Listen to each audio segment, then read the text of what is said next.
Also, you probably saw some of our stories which are not really typical for other media outlets, and we call them reporters' notebooks.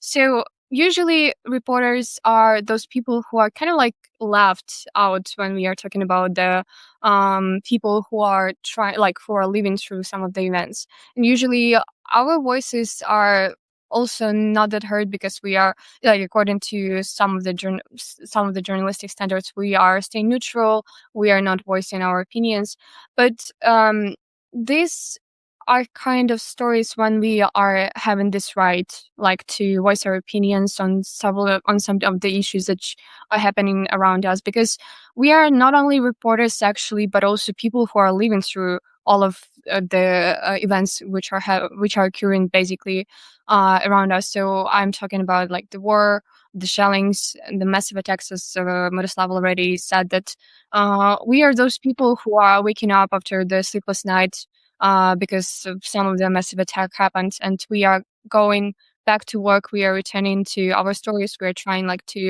um, to cover the events which are happening around us.